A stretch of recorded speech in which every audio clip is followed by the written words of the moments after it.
Friends பாருங்கள், இது கிட்டத்தட்ட ஒரு 5 இயர்ஸுக்கு ஆச்சு இந்த செடியை வச்சு.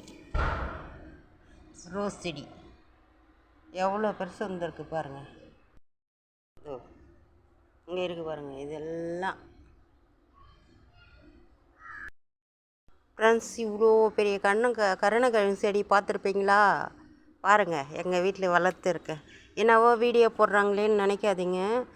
இது உங்களுக்கு எல்லாருக்கும் ஒரு யூஸ்ஃபுல்லாக இருக்கிற வீடியோ தான் நான் போடுறேன்.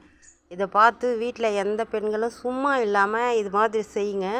இது ஒரு 4 கிலோ 5 கிலோ கருணக்கிழங்கு வரும். ஒரே ஒரு இது. லைக் பண்ணுங்கள், ஷேர் பண்ணுங்கள், சப்ஸ்கிரைப் பண்ணுங்கள் ஃப்ரெண்ட்ஸ். பாருங்கள், இவ்வளோ பெரிய ரோஸ் செடி பாருங்கள். இதோட வேர் பகுதி எவ்வளோ பெருசாக இருக்குது. உங்களுக்கு யூஸ்ஃபுல்லாக இருக்கும் கண்டிப்பாக.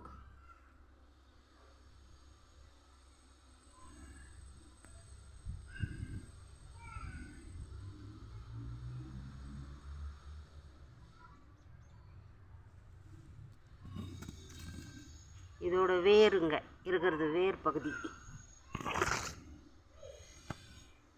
இவ்வளோ கிட்டத்தட்ட ஒரு 5 அடி தூரம், 10 அடி தூரத்துக்கு கொஞ்சம் கம்மியாக இருக்குது. கொஞ்சம் ஒரு 7 அடி 8 அடி தூரம் அகலம் எல்லாம் பார்த்தா அவ்வளோ தூரத்துக்கு படர்ந்து இருக்குது பாருங்கள். கிழங்கு செடி பாருங்கள்.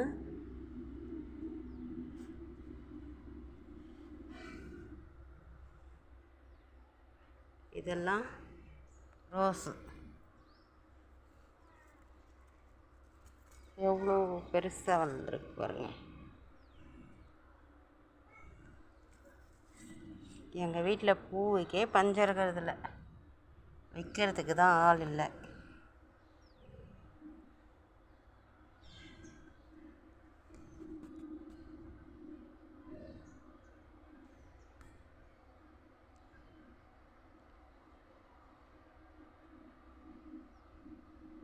இதெல்லாம் எங்கள் மருமகளுக்காக விதவிதமாக வச்சுக்கணும் அப்படின்ட்டு எல்லா கலர் செடியும் எடுத்துன்னு வந்து வச்சேன்.